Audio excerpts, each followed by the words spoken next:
Hello everyone, नमस्कार दोस्तों। Welcome to true IAS and PCS. Continue करते हैं अपनी पीएसआईआर ऑप्शनल की डिस्कशन को। हम बात कर रहे थे नॉर्मेटिव अप्रोच की सिग्निफिकेंस क्या है पॉलिटिकल थ्योरी के अंदर, और अभी तक इसके कॉन्टेक्स्ट में हम लोगों ने बात कर ली है मिनिमलिस्ट नॉर्मेटिव अप्रोच की और मैक्सिमलिस्ट नॉर्मेटिव अप्रोच की, जिसके डिफरेंसेस आपको अच्छी तरीके से क्लियर हो गए होंगे। इसकी एप्लीकेशन और इनकी लिमिटेशंस के बारे में हमने प्रीवियस लेक्चर में बात करी थी। एक बात जो मैंने आपको बताई थी वो चीज़ आप लोगों को आई होप क्लियर हो गई होगी कि यहाँ पर लिखा हुआ है कि मैक्सिमलिस्ट नॉर्मेटिव अप्रोच जो है वहाँ पर ऐसी आइडियल कंडीशंस, ऐसे आइडियल स्टैंडर्ड्स के बारे में बात करी जाती है, या फिर आप एक तरीके से इसको क्रिटिसिज्म कह सकते हो कि मैक्सिमलिस्ट नॉर्मेटिव अप्रोच की छत्र छाया के अंदर जो भी पॉलिटिकल थ्योरिस्ट एंड फिलोसफर्स आते हैं उनको इस बात पे क्रिटिसाइज करा जाता है कि वो अपनी अप्रोच के अंदर इतनी ज़्यादा बढ़ चढ़कर बातें कर रहे हैं कि उनकी बातें ऐसी हैं which no phenomena in the world could achieve. मतलब वो ऐसी आइडियल स्टैंडर्ड्स, ऐसी आइडियल कंडीशंस, ऐसी मनगढ़ंत कहानियाँ, ऐसी वेलफेयर स्टेट के सपने वो देख रहे हैं जो शायद से प्रैक्टिकली कभी अचीव ना हो पाए। ठीक है, अब ये चीज़ सुनकर हमारा मन दुखता है, यानी कि पॉलिटिकल थ्योरिस्ट और फिलोसफर्स को बुरा लग सकता है ना, कि अगर एक मैक्सिमलिस्ट नॉर्मेटिव अप्रोच का कोई पॉलिटिकल थ्योरिस्ट या फिलोसफर है, उसने थ्योरी दी है, वो अपने वक्त और ज़माने के प्रैक्टिकल रियलिटीज़ को नज़रअंदाज करते हुए उनसे आगे चलकर कोई बात करने की कोशिश वो कर रहे हैं। उन्होंने किसी एक टाइम पर एक पर्टिकुलर पॉलिटिकल थ्योरी लिखी, उसको फॉर्मुलेट करा, उसको हमें समझाया, लेकिन उनको क्रिटिसिज्म ये मिल रहा है कि आप भाई साहब ऐसी बातें कर रहे हो कि ये चीज़ें नेक्स्ट टू इम्पॉसिबल है अचीव करना। लेकिन फिर भी मैंने आपको एक चीज़ क्लियर करी थी जिसको अगले पॉइंट के अंदर अभी हम इस लेक्चर के अंदर कवर करने वाले हैं, कि देखो आइडियलिज्म की राह पर चलना कोई बुरी बात नहीं है, बल्कि अच्छी ही बात है। और इसको अगर हम पीएसआईआर के संदर्भ में डिस्कस करें, जैसे मैं आपको जो बताऊंगा और प्रीवियस लेक्चर के अंदर जो मैंने इस बारे में आपको बात बताई थी कि अगर आप सपने नहीं देखोगे तो वो पूरे नहीं होंगे। चलो ये तो ज्ञानी बातें हैं, लेकिन एक बार के लिए आप यहाँ पर देखो ज़रा इस लाइन को, पहले इस लाइन के ऊपर फोकस करो। नॉर्मेटिव जो अप्रोच है ना वो डिक्लाइन हो गई थी वर्ल्ड वॉर 2 के बाद। मतलब जो भी कोई पॉलिटिकल फिलोसफर और पॉलिटिकल साइंटिस्ट और पॉलिटिकल थ्योरिस्ट जब भी ऐसी आइडियल कंडीशंस की बातें करते थे ना, उनकी थ्योरीज प्रॉपर तरीके से नकार दी जाती थी। फिर फर्क नहीं पड़ता वो चाहे मिनिमलिज्म का सहारा लेकर या मैक्सिमलिज्म का सहारा लेकर नॉर्मेटिव अप्रोच दे रहे हैं। नॉर्मेटिव अप्रोच को फिर सिर्फ आइडियलिस्टिक अप्रोच, नॉर्मेटिव अप्रोच के मिरर से ही देखा जाता था, उसी नज़र से देखा जाता था कि ऐसी थ्योरी देने वाले जो थ्योरिस्ट हैं, फिलोसफर्स हैं, वो बेवकूफ़ हैं। लेकिन अब आप इंटरेस्टिंग चीज़ देखो, in recent times normative approach का बोलबाला फिर से रिसर्च हुआ है, दोबारा से उठा है इन सारे लोगों की थ्योरीज के अंदर। ये तो खैर हम बाद में बात करेंगे, अभी हमारी डिस्कशन के लिए काम की चीज़ नहीं है। ये तो एक पढ़ाई का विषय हो गया जिसको हमें अपने कोर्स के अंदर करना ही है कवर। लेकिन आप ये समझ गए ना कि एक ज़माने में नॉर्मेटिव अप्रोच की जो थ्योरीज हैं, स्पेशली वर्ल्ड वॉर 2 के बाद, उनको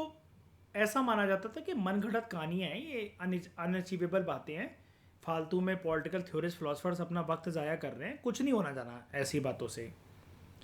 क्योंकि प्रीवियस लेक्चर के अंदर दोस्तों मैंने आपको एक लाइन लिखवाई थी, एक चीज़ बताई थी, कोई भी पॉलिटिकल फिलोसफर, फिर चाहे वो मैक्सिमलिस्ट या मिनिमलिस्ट नॉर्मेटिव अप्रोच का सहारा ले रहा हो, नॉर्मली अगर हम उसको सिर्फ नॉर्मेटिव अप्रोच माने, वो बेसिकली रियलिटी से हटकर, रियलिटीज को परे रखकर, उसको साइड कर कर कुछ ऐसी बातें बोल रहे हैं जिससे सोसाइटी बेटर बन सके। अब दिक्कत ये होती है ना कि कुछ लोगों को ऐसी बातें इसलिए हजम नहीं हो पाती हैं जो क्रिटिक्स होते हैं, बिकॉज वास्तविकता अपने आप में कड़वी होती है। एक एग्जांपल देता हूं मैं आपको रियलिस्टिक। अगर आप किसी गरीब व्यक्ति को देखो,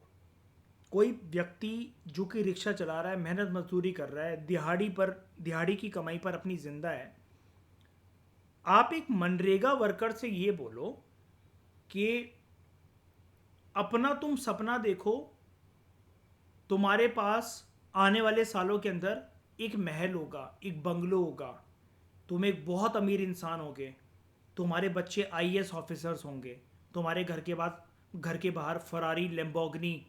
ऐसी गाड़ियां खड़ी रहेंगी, तुम्हारे पास खुद का एक प्राइवेट प्लेन होगा, वो ईंट उठाकर मारेगा आपके सर पर कि आप उसकी गरीबी का मजाक उड़ा रहे हो। अब ये वाली बातें जो आप उससे अगर कहोगे, उसको मजाक क्यों लग रही हैं या फिर उसको ऐसा क्यों प्रतीत हो रहा है कि आप उसकी गरीबी का मजाक उड़ा रहे हो, क्योंकि उसकी वास्तविकता जो वो जीवन की सच्चाई मानकर बैठ गया और जो कि उसको दिख भी रही है, ऐसा नहीं है कि उसने मन के अंदर ये अपनी सच्चाई बना रखी है, उसको अपनी सच्चाई दिख रही है कि ये बातें कर रहे हैं अर्श की, मैं हूं फर्श पर, मैं जमीन पर हूं, ये बातें कर रहे हैं आसमान की। तो वास्तविकता क्योंकि कड़वी होती है और हमें मानसिक रूप से बांध लेती है,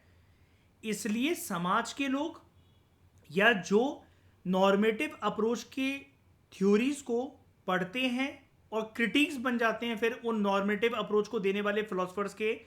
जिन भी फिलोसफर्स और थ्योरिस्ट ने नॉर्मेटिव अप्रोच के तहत अपनी थ्योरी को दिया होता है, आइडियलिस्टिक कंडीशंस की बात करी होती हैं, उनके जो क्रिटिक्स होते हैं वो रियलिटी में इस कदर खो जाते हैं, मानसिक रूप से बन जाते हैं उस वास्तविकता के चलते कि उनको वो चीजें समझ ही नहीं आती कि ऐसा कैसे हो सकता है। इसलिए वो भूलने लग जाते हैं कि कुछ बातें अचीवेबल हैं लेकिन उसके लिए भी मेहनत मुशक्कत बहुत लगेगी, लेकिन कुछ थ्योरीज कुछ बातें तो ऐसी हैं जो कि बिल्कुल नेक्स्ट टू इम्पॉसिबल अचीव करना हो ही नहीं सकता, ये वो मन के अंदर बैठकर मान गए हैं। अब आपने ये चीज़ें समझ ली, ये सब ज्ञान मैंने आपको क्यों दिया, थर्ड पॉइंट को आपको समझाने के लिए। तो थर्ड पॉइंट क्या कहता है अब समझो। देखो, न्यूट्रल पर्सपेक्टिव से अगर हम बात करें, और ये वाला पॉइंट काफ़ी न्यूट्रल पर्सपेक्टिव से, यानी कि यहाँ पर हम नॉर्मेटिव अप्रोच को क्रिटिसाइज भी नहीं कर रहे हैं, उसको फेवर भी नहीं कर रहे हैं, बिल्कुल न्यूट्रल पॉइंट है ये वाला, कि अगर हम कुछ ऐसे आइडियाज़ की बात कर रहे हैं लाइक जस्टिस, न्याय। अब समाज की वास्तविकता क्या है, न्याय सारे तबके के लोगों को तो मिल नहीं पाता है, और अगर न्याय नहीं मिल पा रहा है तो समानता भी नहीं होगी इस समाज के अंदर, इक्वालिटी भी नहीं होगी। अगर हम एक ऐसे आइडियाज की बात कर रहे हैं जहां पर जस्टिस सबके पास अवेलेबल होना चाहिए, इक्वालिटी होनी चाहिए, और हम इसको देख रहे हैं as an end in itself. As an end का मतलब क्या है कि justice and equality welfare state या किसी भी नेशन स्टेट के अंदर एक आउटकम होना चाहिए, एक एंड रिजल्ट होना चाहिए, तो इसमें कुछ बुरी बात तो नहीं है।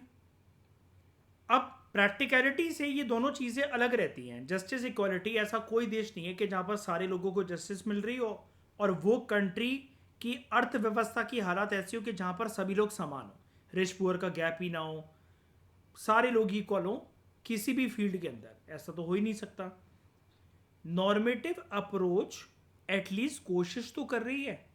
नॉर्मेटिव अप्रोच के अंतर्गत जो भी पॉलिटिकल थ्योरिस्ट एंड फिलोसफर्स हैं, कम से कम वो स्ट्राइव का मतलब होता है एक मुशक्कत करना, एक प्रयास करना, एटलीस्ट किसी चीज़ के बारे में सोचना, स्ट्रगल करना। तो कम से कम नॉर्मेटिव अप्रोच की छत्रछाया के अंदर जो भी थ्योरीज फॉर्मुलेट करी हैं पॉलिटिकल फिलोसफर्स ने, पॉलिटिकल थ्योरिस्ट ने,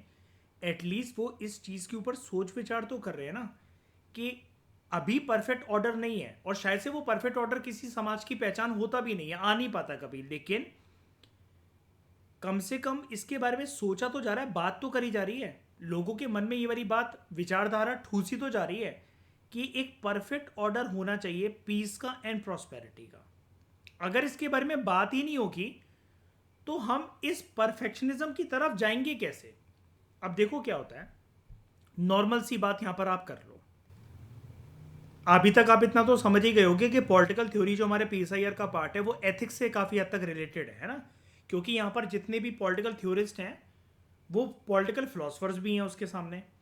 और फिलोसफर्स बात फिलोसफिकल चीज़ों की करते हैं, और फिलोसफिकल चीज़ें वैल्यूज़, एथिक्स और आइडियल्स के ऊपर चलती हैं। तो आप इसको ऐसा समझ जाओ, एक नॉर्मल एग्जांपल मैं आपको देता हूँ, आपको सारी चीज़ें क्लियर हो जाएंगी। कोई भी एक स्टूडेंट जो होता है वो किसी भी एग्ज़ाम की तैयारी कर रहा होता है, चाहे 10वीं क्लास के बोर्ड्स की, 12वीं क्लास के बोर्ड्स की, कॉलेज के एग्ज़ाम्स की, यूपीएससी की, रेलवे की, बैंकिंग की, दुनिया का कोई भी एग्ज़ाम हो, सॉरी, कोई भी स्टूडेंट अगर तैयारी कर रहा है, हर एक स्टूडेंट अपने एग्ज़ाम में उसको क्लियर करने के लिए, अपने एग्ज़ाम में एक सक्षमता को पाने के लिए प्रयास ये करता है कि मैं एक परफेक्ट टाइम टेबल बनाऊँ। अब हम एक टाइम टेबल बहुत अच्छा बना तो लेते हैं एक दिन, पूरा दिन बैठ के। अब किसी दिन उसके टारगेट्स अचीव हो पाते हैं, बहुत सारे दिन ऐसे भी होते हैं जब टारगेट्स अचीव नहीं हो पा रहे होते हैं। तो हमारा टाइम टेबल एक परफेक्ट सिनेरियो को दर्शाता है, लेकिन हमारे एक्शंस उस टाइम टेबल के डेली टास्क को ख़त्म करने के लिए एक प्रैक्टिकलिटीज़ को दर्शाते हैं। अब अगर हमने एक परफेक्ट टाइम टेबल बना रखा है जो कि हमने खुद बनाया सोच विचार के बाद, लेकिन हम उसके टारगेट्स को अचीव नहीं कर पा रहे हैं, तो इसका मतलब क्या ये है कि हम टाइम टेबल के अनुसार चलना ही छोड़ दें? हम जानते हैं कि उस टाइम टेबल के टारगेट्स हमसे पूरे नहीं हो पा रहे हैं या फिर हम उसके अकॉर्डिंग नहीं चल पा रहे हैं, वो हमारे लिए एक परफेक्शनिज्म का गोल, जो कि एंड रिजल्ट अपने आप में होना चाहिए। लेकिन हमारे जो मीन्स हैं, मैंने आपको मीन्स एंड एंड्स के बारे में बताया था, मीन्स होते हैं हमारे रास्ते, एंड्स होते हैं हमारे आउटकम्स या रिजल्ट्स। तो हमारे जो मीन्स हैं यानी कि हमारे जो डेली एक्शंस हैं जब तक वो एग्जाम नहीं आ रहा, तो क्या हम परफेक्शनिज्म की तरफ बिल्कुल ध्यान ही ना दें क्योंकि जस्ट बिकॉज हम उसको अचीव नहीं कर पा रहे हैं? एटलीस्ट अगर हम परफेक्शनिज्म के बारे में बात करेंगे, सोचेंगे, उसकी तरफ बढ़ेंगे, तो चांसेस ये हैं कि उतने 100% हम परफेक्ट नहीं हो पाएंगे, लेकिन कम से कम हमारा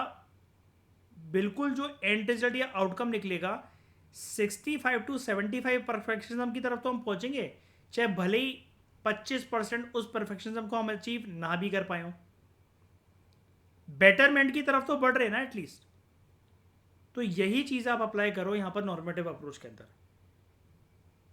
अगर कुछ पॉलिटिकल फिलोसफर्स या थ्योरिस्ट ने कभी एक आइडियलिस्टिक बात करी ही नहीं होती जो कि उनके ज़माने, उनकी देश की अर्थव्यवस्था, सामाजिक व्यवस्था, राजनीतिक व्यवस्था से मेल,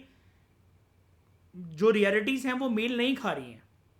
और रियलिटीज़ तो कभी मेल खाएंगी ही नहीं जैसा हम सोचेंगे। पहली बात है, नॉर्मेटिव अप्रोच को क्रिटिसाइज करने वाले जो थिंकर्स होते हैं ना,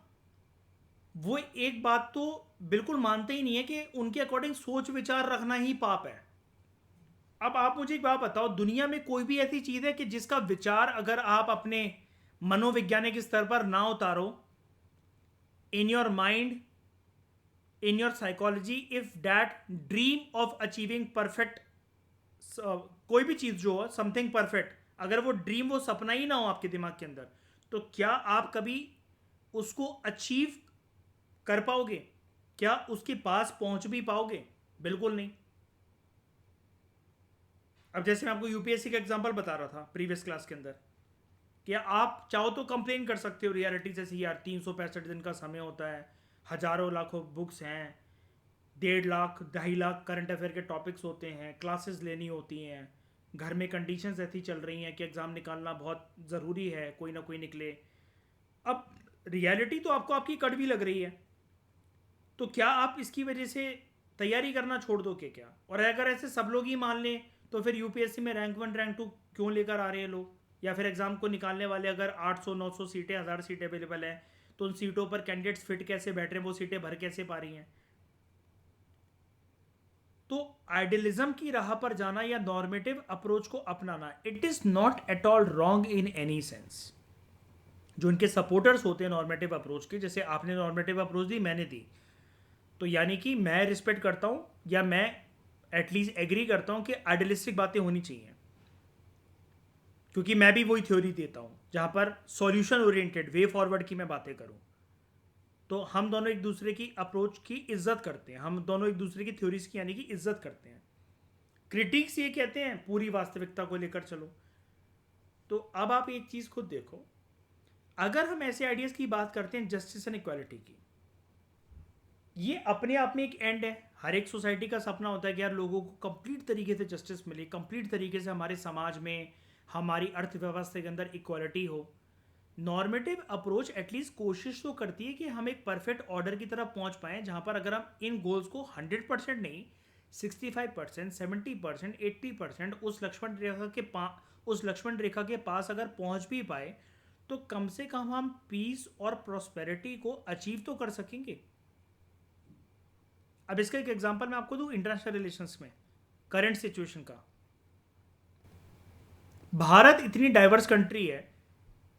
मेजॉरिटी ऑफ द लोग यहाँ पर Hinduism as a religious community के साथ एसोसिएटेड है, कोई डिनाई नहीं कर सकते इस चीज़ को। जनगणना के आंकड़े कहते हैं, सेंसस के आंकड़े हमें बताते हैं। अब भारत के अंदर इतने विभिन्न भाषा को बोलने वाले, इतने विभिन्न धर्मों को फॉलो करने वाले लोग रह रहे हैं, लेकिन आप मुझे एक बात बताओ, जो second most populous religious community हमारे देश की, मुसलमान, उन मुसलमानों की कंडीशन भारत में ज़्यादा अच्छी है अभी के टाइम पर। अगर आज हम इसको देखें, हम बैठे हुए हैं जून 2025 में 25 तारीख को, है ना, तो भारत के मुसलमानों की कंडीशन आज ज़्यादा अच्छी है या फिर मिडिल ईस्ट में ईरान, इराक, कुवैत में ज़्यादा अच्छी चल रही है अभी इस टाइम पर? और आप जानते हो कि वहाँ पर क्या हालात बने हुए हैं, बताओ। इजराइल और ईरान का मुसलमान आदमी चैन से सो पा रहा है अपने घर पर, या हिंदुस्तान का आदमी चैन से सो पा रहा है, मुसलमान आदमी? तो हम जानते हैं कि हिंदू मुसलमानों के इतनी सारी समस्याएं हैं हमारे देश के अंदर, सरकारें, संविधान के सिद्धांत, लॉ एंड ऑर्डर, इतना कुछ कोशिश करते रहते हैं हमारे देश में पीस एंड प्रॉस्पेरिटी रहे, वेरियस लैंग्वेज ग्रुप्स के अंदर, वेरियस कम्युनिटीज़ के अंदर, फिर चाहे वो हिंदू मुसलमान के मुद्दे हों, किसी भी कम्युनिटी के मुद्दे हों, धर्म के नाम पर, भाषा के नाम पर, राज्यों के नाम पर, river water dispute, border dispute, कुछ भी हो, छोटी मोटी तंगियां तो, अटकलें, रुकावटें, स्पीड ब्रेकर तो आते रहते हैं। तो हम पीस एंड प्रॉस्पेरिटी का सपना ही देखना छोड़ दे क्या हमें उसके लिए स्ट्राइव नहीं करना चाहिए, मेहनत मुशक्कत नहीं करना चाहिए? हम जानते हैं कि भारत के अंदर 100% पीस एंड प्रॉस्पेरिटी का माहौल नहीं है, लेकिन एटलीस्ट अगर इसके बारे में हम सोच रहे हैं और टारगेट्स को अचीव कर रहे हैं, 100% ना होगा 65% तो है, 75, 70, 80 तो है। और अगर मुशक्कत करेंगे तो क्या पता 90 तक भी पहुंच पाए, कभी अगर 100 तक ना भी पहुंच पाए तो इसलिए आप नॉर्मेटिव अप्रोच को दोस्तों ऐसा समझ सकते हो कि अगर जीवन में आप किसी चीज़ का विचार रखोगे ही नहीं ना, अगर उसके लिए आपके मन में टारगेट सेट नहीं है, आप अपनी रियलिटीज़ को ही देखकर चल रहे हो, you are not thinking about achieving something good जो कि आपके अंदर एक खुशी को पैदा करे, या फिर जैसे कि हम कहते हैं ना कि डे ड्रीमिंग करना, नॉर्मेटिव अप्रोच एक तरीके से वही है। क्रिटिक्स तो यही कहते हैं कि ये लोग डे ड्रीम करते रहते हैं। प्लेटो बेवकूफ़ साला फिलोसोफर किंग का कॉन्सेप्ट दे रहा है, जॉन रॉस बेवकूफ़ कह रहा है कि जस्टिस सारे लोग मिलकर बनाएंगे जस्टिस के सिद्धांत को, न्याय के सिद्धांतों को। तो क्रिटिक्स के हिसाब से तो ये सब लोग बेवकूफ़ हैं, लेकिन अगर ऐसी चीज़ों के बारे में सोचा ही ना जाए तो सरकार, और अगर किसी देश में कोई डिक्टेटर हुआ तो वो तो खा जाएगा, जनता को चबाकर निचोड़ जाएगा, या एक धर्म को सपोर्ट करते करते दूसरे धर्म के लोगों को तो आत्महत्या करनी पड़ जाएगी। तो अगला पॉइंट पढ़ो उसका, नॉर्मेटिव अप्रोच के बिना होता क्या है, हमारी जो सामाजिक व्यवस्था है और उसके साथ ही जो राजनीतिक व्यवस्था है, हमारी सोसाइटी और पॉलिटी, वो फिर एक रिस्क से होकर गुजरने लग जाते हैं। और वो रिस्क ये है कि अगर आप परफेक्शन के बारे में सोचोगे ही नहीं, और मैंने आपको पहले क्लियर कर दिया, वो परफेक्शन अचीव हो पाए ना हो पाए हमारा ये मसला नहीं है। हमारा ये कि उस परफेक्शनिज्म की तरफ जाना है, 100% वो अचीव ना भी हो पाए कोई टेंशन नहीं है, लेकिन नियर टू 100% एटलीस्ट अचीव हो पाएगा, तो उससे समाज के अंदर पीस, प्रॉस्पेरिटी, शांति व्यवस्था, सब लोगों का मिलजुल कर रहना, एक हारमोनियस कंडीशंस बनना, एटलीस्ट ये इनकी पॉसिबिलिटीज हो पाएंगी। लेकिन without normative approach, without idealistic condition, सामाजिक व्यवस्था, आर्थिक व्यवस्था और राजनीतिक व्यवस्था के अंदर एक संकट भरा समय ये आ जाता है कि ऐसा समाज और ऐसी पॉलिटिकल सिस्टम किसी भी देश के अंदर फिर वो विजनलेस डायरेक्शन के अंदर जाने लगते हैं कि रास्ता पता नहीं है कि देश को आगे कहाँ लेकर जाना है, समाज के अंदर आगे चलकर स्थिरता कैसे लेकर आनी है, सब लोगों के बीच में जो मेलजोल है, जो मेलजोल है उसको कैसे बढ़ाना है, आपसी तनमन को कैसे ख़त्म करना है, हारमोनियस कंडीशंस को कैसे पैदा करना है। तो कोई जब गोल ही नहीं होगा, और गोल का मतलब है आइडियलिस्टिक कंडीशन, क्योंकि गोल तो एक वही चीज़ होती है ना जो अभी आपकी रियलिटी में नहीं है, but you want to achieve it, you are thinking about it, तो आप उस चीज़ को यानी कि आइडियलाइज कर रहे हो। और नॉर्मेटिव अप्रोच के बिना और अगर हम इस नॉर्मेटिव अप्रोच वर्ड को यहाँ पर रिप्लेस करते हो, यहाँ पर लिख दें आइडियलिज्म या वैल्यूज या एथिक्स, जिसके बेसिस पर सोसाइटी और पॉलिटी गवर्न कर सकेगी, अपने आप को रन कर सकेगी। Without idealism, without normative approach, society और पॉलिटी के अंदर एक रिस्क आता है कि वो विजनलेस डायरेक्शन के अंदर जाने लग जाते हैं। फिर तो आपका देश भगवान भरोसे चल रहा है, आपकी अर्थव्यवस्था अगेन भगवान भरोसे चल रही है, समाज के अंदर कुछ उथल पुथल है, अगेन आपने उसको भगवान के ऊपर छोड़ दिया कि जब निपटनी होगी, सुलटनी होगी, हो जाएगी। एक कम्युनिटी आपस में दूसरे कम्युनिटी को मार देगी, जब एक कम्युनिटी कंप्लीट तरीके से वाइप आउट हो जाएगी, सिर्फ एक ही कम्युनिटी के लोग रह जाएंगे, सामने वाली कम्युनिटी को निपटा दिया, अपने आप शांति व्यवस्था आ जाएगी। फिर तो ऐसा सोचकर तो देश का आप जान लो कि उस देश का और जनता का कितना जन कल्याण हो जाएगा। कल्याण हो ना हो, लेकिन उस देश का कांड जरूर हो जाएगा। तो it runs the risk of visionless direction, और कॉन्फ्लिक्ट्स निश्चित तौर पर उस देश में पैदा हो सकते हैं, जो कि आगे चलकर एक चीज में मदद करेंगे, और वो मदद बहुत ज़्यादा डेट्रीमेंटल होगी सोसाइटी की स्टेबिलिटी के लिए, पॉलिटिकल सिस्टम की स्टेबिलिटी के लिए, as well as economic system पर उसका दुष्प्रभाव देखने को मिलेगा। तो वो क्या होगा, जब ये ऐसे कॉन्फ्लिक्ट्स पैदा होने लग जाएंगे ना समाज में, that could and the very existence of these institutions. फिर ये जो इंस्टीट्यूशंस एग्जिस्ट करते हैं जस्टिस के, इक्वालिटी के, पीस एंड प्रॉस्पेरिटी को सुनिश्चित करने वाली जो various constitutional, non constitutional economic bodies होंगी, लाइक जैसा कि आप मान लो कि किसी का ह्यूमन राइट्स वॉल्यूशन होता है, अब वो जस्टिस की मांग कर रहा है वो इंसान, तो अगर हमारे देश में, इंडिया के संदर्भ में मैं आपको एक एग्जांपल बता रहा हूँ, एक पर्सन है, उसका ह्यूमन राइट वॉल्यूशन हुआ, वो न्याय को पाना चाह रहा है, वो पर्सन जस्टिस को सीख करना चाह रहा है। अब उसके लिए वो पर्सन, क्योंकि उसका मानव अधिकारों का उल्लंघन हुआ था, तो वो जस्टिस लेना चाह रहा है एक बॉडी से जिसका नाम है NHRC, national human rights commission. अब अगर हम पूरे देश के सिनेरियो से, पूरी डिबेट से इस NHRC को गायब कर दें, तो अब मानव अधिकारों का अगर उल्लंघन होगा, सवाल ये उठता है कि फिर इस न्याय को देने वाला संस्थान कौन होगा, कौन सी संस्था होगी, कौन सा गवर्नमेंट ऑर्गन होगा या गवर्नमेंट इंस्टीट्यूशन होगा। तो फिर ऐसे चलकर कुछ लोगों को बढ़ावा मिलेगा कि वो शोषण कर सकते हैं, ऐसे लोगों का जो कि अपने अधिकारों के लिए आवाज़ नहीं उठा सकते हैं, लड़ नहीं सकते हैं, या फिर न्याय तक पहुंचने के लिए उनकी पहुंच अवेलेबल नहीं है। तो अल्टीमेटली जो कुछ इंस्टीट्यूशंस होते हैं जिसके बेसिस पर किसी देश की सोसाइटी, पॉलिटी, इकोनॉमी रन कर रही होती है, इनका पूरा का पूरा जो आइडिया है इन इंस्टीट्यूशंस के एग्जिस्ट करने का, वही ख़त्म हो जाएगा। क्योंकि देखो ना, आप हम जब इंस्टीट्यूशंस को इस्टेब्लिश करते हैं दोस्तों किसी भी देश के अंदर, फिर चाहे वो किसी भी प्रकार के इंस्टीट्यूशंस हो, लॉ मेकिंग, लॉ एग्जीक्यूटिंग, ठीक है, या फिर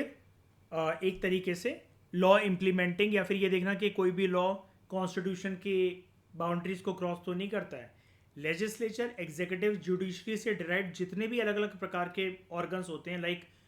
constitutional bodies, non constitutional bodies, quasi judicial bodies, legal bodies,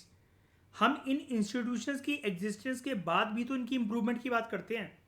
कि ऐसा ऐसा होना चाहिए, इनको अपने गवर्नेंस मैकेनिज्म के अंदर और स्ट्रिक्ट होना चाहिए। सुनवाई जो है, अगर NHRC के अंदर कोई केस जाता है तो अगर उसकी सुनवाई, जस्ट फॉर एग्जांपल मैं आपको बता रहा हूँ कि 30 दिन के अंदर होती है, तो हमें लोगों को इतना वेट नहीं करवाना चाहिए। हमें समझना चाहिए कि लोगों का मानव अधिकारों का उल्लंघन हुआ है, उनको और कम टाइम के अंदर टॉप प्रायोरिटी के अंदर इसको रखते हुए हमें जल्दी निपटारा करना चाहिए। अगर जुडिशल केसेस देश में बहुत बढ़ते रहते हैं with respect to the cases in the form of backlog which are available with supreme court, high courts and district courts, local courts, तो हमें उसके लिए जो जुडिशल वैकेंसीज हैं, जजेस की जो कमी है, उसको फुलफिल करना चाहिए। तो ये जो हम बार बार बात बोल रहे हैं, सॉल्यूशन दे रहे हैं, करना चाहिए, ऐसा होना चाहिए, वैसा होना चाहिए, ये चेंजेस, ये परिवर्तन आने चाहिए, ये जो चाहिए वाली बात हम कर रहे हैं, ये भी तो अपने आप में एक आइडियलिस्टिक कंडीशन ही तो हुई। बताओ मुझे दिव्या, मयूर, है कि नहीं, कि गलत बोल रहा हूँ मैं? जब भी हम किसी ऑर्गन के अंदर, इंस्टीट्यूशन के अंदर, किसी बॉडी के अंदर इम्प्रूवमेंट का स्कोप स्कोप की बात करते हैं या उस इम्प्रूवमेंट के स्कोप को ढूंढने की कोशिश करते हैं, are we not talking about idealistic conditions क्या? Are we not following the path of normative approach क्या? बताओ। क्योंकि प्रैक्टिकलिटी को मानकर हाथ पर हाथ धरे बैठे रहेंगे तो फिर तो हमारी कोई आवाज़ को सुनना ही नहीं वाला। फिर तो जिन लोगों को शोषण हुआ है उनको भूल जाना चाहिए कि उनको न्याय मिलेगा, या फिर जिन लोगों को इक्वालिटी नहीं मिलती है, समाज के अंदर असमानताएं हैं, इनइक्वालिटीज़ हैं, तो उनको फिर शायद से उस चीज़ के साथ रहना सीख लेना चाहिए, जीना सीख लेना चाहिए। तो आपको डिटेल तरीके से मैंने विथ गुड एग्जांपल्स ये समझाने की कोशिश करी कि नॉर्मेटिव अप्रोच की इम्प्लीकेशन क्या है। कहने को दोस्तों ये एक पॉइंट था, लेकिन इसके ऊपर मैंने 25 से 30 मिनट लगाकर इसलिए बात करी बिकॉज आप इसको लिखते हुए, इन पॉइंट्स को लिखते हुए एग्जांपल्स के साथ जस्टिफाई कर सको। जैसे मैंने यहाँ पर एथिकल एक पर्सनल एग्जांपल भी दे दिया, एक इंटरनेशनल एग्जांपल भी दे दिया मैंने आपको, एक नेशनल एग्जांपल आपको दे दिया with respect to constitutional body, है ना, non constitutional body, statutory body like NHRC। आप ऐसे एग्जांपल्स को मतलब बेसिकली यूज़ करके जस्टिफाई कर सकते हो कि why normative approach is utmost essential. और इनके जो क्रिटिक्स हैं उन क्रिटिक्स की बातें सेकेंड वर्ल्ड वॉर के एंड तक तो बिल्कुल ठीक मानी जाती थी, लेकिन क्रिटिक्स की बातें ठीक मानी जाती थी कि हाँ नॉर्मेटिव अप्रोच वाले लोग फालतू बातें कर रहे हैं। लेकिन दोबारा से रीसेंट टाइम में ये नॉर्मेटिव अप्रोच की इंपॉर्टेंस को समझा गया है, स्पेशली जब ये थ्योरीज आई, मैकफर्सन्स की theory of democracy, John Rawls की थ्योरी ऑफ जस्टिस, और डॉर्किन की राइटिंग्स में, और अमर्त्य सेन जो कि इंडिया के बहुत बड़े एक अर्थशास्त्र माने जाते हैं, एक प्रोमिनेंट इकोनॉमिस्ट माने जाते हैं, he is a Nobel prize winner also. इनकी इकोनॉमिक थ्योरीज के अंदर भी नॉर्मेटिव अप्रोच की झलक है, क्योंकि इकोनॉमी के क्षेत्र में जब भी आप कुछ अर्थव्यवस्था के क्षेत्र में जब भी कुछ आप बात करते हो दोस्तों, इकोनॉमी की सिर्फ रियलिस्टिक कंडीशन आपको नहीं बतानी पड़ती हैं, आपको ये भी बताना पड़ता है कि हमारी इकोनॉमी आगे जाकर क्या पाथ अपनाने वाली है। लाइक फॉर एग्जांपल, इसका आप यहाँ पर एक नॉर्मल सा एग्जांपल मैं आपको आगे चल के पढ़ाऊँगा अगले लेक्चर्स में, कि इकोनॉमिक सर्वे अपने आप में एक नॉर्मेटिव अप्रोच है। इकोनॉमिक सर्वे और जो बजट का डॉक्यूमेंट आता है ना हमारे देश में, बजट से एक दिन पहले आता है इकोनॉमिक सर्वे। 1 फरवरी को हर साल बजट आता है, 31 जनवरी को 1 फरवरी से एक दिन पहले economic survey chief economic adviser release करते हैं। अब इकोनॉमिक सर्वे के अंदर दो तरह की बातें होती हैं, एक तो प्रीवियस ईयर का रिकॉर्ड क्या रह चुका है हमारी इकोनॉमी का, एक सेक्शन उसके बारे में बात करता है, और दूसरा सेक्शन बात करता है कि आने वाले टाइम के अंदर हम इकोनॉमी को अपनी कहाँ देख रहे हैं with in a year and with in 5 years. Similarly budget जो है वो भी 2 भागों में बटा होता है। एक हमें बताया जाता है बजट के अंदर कि प्रीवियस ईयर सरकार के पास कितना रिसीट आया और कितना एक्सपेंडिचर सरकार ने करा, पैसा कहाँ कहाँ से आया, आमदनी कहाँ से आई, कमाई कहाँ कहाँ से हुई, और सरकार ने खर्चा कितना करा। और हमें करंट ईयर का बजट ये बताता है कि आने वाले साल के अंदर, आने वाले 1 साल के लिए सरकार के प्रोजेक्शन रेट्स क्या हैं, अनुमान क्या है कि कहाँ कहाँ से पैसा आएगा और कहाँ कहाँ सरकार उसको खर्च करने वाली है। अब करने वाली है ये अंदाज़ा लगाना अपने आप में एक आइडियलिज्म, एक नॉर्मेटिव थ्योरी को दर्शा रहा है, बिकॉज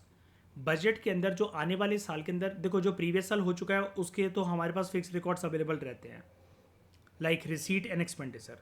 लेकिन आने वाले साल के लिए हम बजट डॉक्यूमेंट के अंदर क्या वर्ड यूज़ करते हैं। पहली बात है, बजट को तो बजट बोले नहीं जाता, मैंने आपको पॉलिटी और इकोनॉमी की क्लास में बताया है, हम लोग बजट को बजट नहीं बोलते हैं। कॉन्स्टिट्यूशनल लैंग्वेज बजट की क्या होती है, एनुअल फाइनेंशियल स्टेटमेंट, है ना, AFS, एनुअल फाइनेंशियल स्टेटमेंट। तो उसके अंदर जो आने वाले साल के अंदर खर्चा होने वाला होता है और आमदनी जहाँ से आने वाली होती है सरकार को तो पता नहीं है। अब आप कहोगे सर आमदनी भी नहीं पता सरकार को कहाँ से आएगी, कैसे पता लगा लेगी सरकार, कौन कितना टैक्स भरता है, सरकार को कितना इनडायरेक्ट टैक्स, कितना डायरेक्ट टैक्स, कितना फीस एंड फाइन्स लगा कर पैसा कलेक्ट हुआ, और सरकार कहाँ कहाँ पर खर्च करने वाली है। तो सरकार सिर्फ इसका अनुमान लगा सकती है, कोई भी सरकार हो चाहे दुनिया के अंदर। इसलिए हम एनुअल फाइनेंशियल स्टेटमेंट के अंदर, जिसको आम भाषा में बजट बोलते हैं, उसके अंदर आने वाले साल के अंदर खर्चे को हम लोग क्या बोलते हैं, we do not say it receipt and expenditure. उसके आगे हम एक प्रीफिक्स ऐड करते हैं, we call it estimated receipts and estimated expenditure. पढ़ाया था ना मैंने इकोनॉमिक्स की क्लास में और पॉलिटी की क्लास में, लक्ष्मीकांत में भी लिखा हुआ है। तो ये जो एस्टिमेटेड वर्ड आ गया यहाँ पर, अगेन ये एक नॉर्मेटिव चीज़ ही तो है, है ना। अब सरकार सोचेगी ही नहीं कि आने वाले साल 5 साल 10 साल 15 साल के अंदर हमें अर्थव्यवस्था को कहाँ लेकर जाना है, तो उससे फिर कैसे इम्पैक्ट आ पाएगा। अगर हमें सोचेंगे ही नहीं कि हमें सोसाइटी के अंदर लोगों को कैसे बचाना है, स्पेशली जेनजी जनरेशन को कैसे बचाना है from using Instagram, social media, या फिर लोग ज़्यादा जो अमेरिकन सोसाइटी से प्रभावित होने की कोशिश कर रहे हैं, वेस्टर्न बनने की ज़्यादा कोशिश कर रहे हैं। हमारी सोसाइटी फंसी हुई है एक पैराडॉक्सिकल सिचुएशन के अंदर। मैंने आपको इंडियन सोसाइटी की क्लासेस में पढ़ाया था कि हम ना तो पूरी तरीके से ट्रेडिशनल हो पा रहे हैं, ना पूरी तरीके से मॉडर्न हो पा रहे हैं, पूरी तरीके से ना हिंदुस्तानी बचे हैं और ना ही पूरी तरीके से अमेरिकन बन पा रहे हैं। तो ऐसी चीज़ों का सॉल्यूशन किस चीज़ में लाया करता है, उसके बारे में सोच विचार करना। राजनीतिक व्यवस्था को और अच्छा कैसे करा जा सकता है। जो पॉलिटिशियंस जिनका क्रिमिनल बैकग्राउंड है वो संवैधानिक सिद्धांतों के साथ या इलेक्शन के अंदर कबड्डी खेलकर आगे चलकर विधायक, सांसद बन जाते हैं, मिनिस्टर्स बन जाते हैं, सीएम बन जाते हैं, तो ऐसे लोगों को हमें पूरे के पूरे इलेक्शंस के और पावर के दायरे में आने से रोकना कहते चाहिए। तो अगेन बात वही आ गई यहाँ पर दोस्तों कि जो हम ये चाहिए की बात कर रहे हैं कि ऐसा होना चाहिए, ये कैसे कर सकते हैं, वो कैसे कर सकते हैं, इसको कैसे अचीव करा जाए, इसके लिए क्या रणनीति अपनाई जाए। These all things are related to futuristic projections. अब बात जहाँ पर फ्यूचरिस्टिक प्रोजेक्शन की आ गई है तो वो आपकी रियलिटी तो है नहीं, because you are thinking about achieving a goal, you are caring about a goal. उसके लिए आपको प्लान, एक रोड मैप बनाना पड़ेगा। तो ये सारी चीज़ें करते हुए आप एक गोल की तरफ जा रहे हो। अब वो परफेक्ट तरीके से आप अचीव कर पाओगे कि नहीं कर पाओगे, वो बहुत सारे फैक्टर्स पर डिपेंड करता है, लेकिन एटलीस्ट पॉइंट यही है कि 100% नॉर्मेटिव थ्योरी यही कहती है कि 100% अगर हम किसी चीज़ की तरफ उसको अचीव करने में असक्षम भी रहे तो एटलीस्ट जितना अचीव कर पाए वो भी मोर देन इनफ है, क्योंकि उसने कहीं ना कहीं हमें एक बेटर चीज़ ही दी होती है। अदरवाइज अगर हम कुछ सोचना ही बंद कर दें, कुछ समझना ही बंद कर दें, तो हम सिर्फ एक विजनलेस डायरेक्शन के अंदर जा रहे हैं। This is the use of normative approach. ये मैंने आपको डिटेल में इसलिए समझाया बिकॉज आगे जाकर कंपैरेटिव पॉलिटिक्स की थ्योरीज के अंदर हम ये सेम जो एक्सप्लेनेशन मैंने आपको आज की क्लास के अंदर दी है और इतनी सारी चीज़ों के एग्जांपल देकर रिलेट करना बताया, ये हम अपने पेपर 2 सेक्शन 1 जो कंपैरेटिव पॉलिटिक्स वाला हमारा पेपर है उसके अंदर हम यूज़ करेंगे। अब आप कहोगे कि सर वहाँ क्यों यूज़ करेंगे, बिकॉज यहाँ पर आप देखो जो मैंने आपको बताया कि पोस्ट वर्ल्ड वॉर टू के बाद ये जो नॉर्मेटिव अप्रोच है ये डिक्लाइन हो गई थी। दोबारा से जो रीसर्जेंस इसका हुआ है नॉर्मेटिव अप्रोच का, तो वो कंटेम्प्रेरी थ्योरीज के अंदर हुआ है, क्योंकि आप जानते हो कि जॉन रॉल्स की थ्योरी ऑफ जस्टिस जो है वो इस कैटेगरी के अंदर आती है जिसको हमने यहाँ पर पढ़ा था। In contemporary times we see rise of political theories like Rawlsian idea of justice, जिसको हम जॉन रॉल्स की थ्योरी ऑफ जस्टिस भी कहते हैं। तो ये जो कंटेम्प्रेरी टाइम की जितनी चीज़ें होती है ना वो हमारे पेपर 2 का पार्ट होती हैं PSIR के सिलेबस के अंदर। स्पेशली थ्योरी वाला जितना सेक्शन है जहाँ पर इंडिया की बात एज सच ना हो, वो होता है पेपर 2 सेक्शन A। उसमें हमें नॉर्मेटिव अप्रोच के बारे में आज की कंटेम्प्रेरी दुनिया, कंटेम्प्रेरी सोसाइटीज़ अपने देश के अंदर नॉर्मेटिव अप्रोच किस प्रकार से सुधार लाने का काम कर सकती है, सोसाइटी को एक विजनलेस डायरेक्शन से हटाकर एक विजनरी बना सकती है, कैसे चीज़ों को ठीक करने में मदद कर सकती है। इन सारे आइडियाज़ के बारे में हम क्योंकि नियर फ्यूचर के अंदर अपनी क्लासेस के अंदर पढ़ने ही वाले हैं, इसलिए ये वाला पॉइंट मुझे डिटेल में कवर करवाना पड़ा इस लेक्चर के अंदर। यहाँ पर दोस्तों एक बात लिखी हुई है जिसके बारे में हम अगले लेक्चर में अपने डिस्कशन को कंटिन्यू करेंगे। वो बात ये है कि नॉर्मेटिव अप्रोच जो है यहाँ पर मैंने आपको बताया it faced a decline post world war two के बाद नॉर्मेटिव अप्रोच की थ्योरिस्टों को पागल बताया जाने लगा था क्रिटिक्स के द्वारा। और ऐसा क्यों? क्योंकि उस टाइम पर दूसरे विश्व युद्ध के ख़त्म होने के बाद ना बोलबाला छा गया था दुनिया में बिहेवियरल रेवोल्यूशन का, जिसको हम behavioural approach to political theory या फिर behavioural approach of political science भी कहते हैं, या behavioural revolution in political science भी कहते हैं।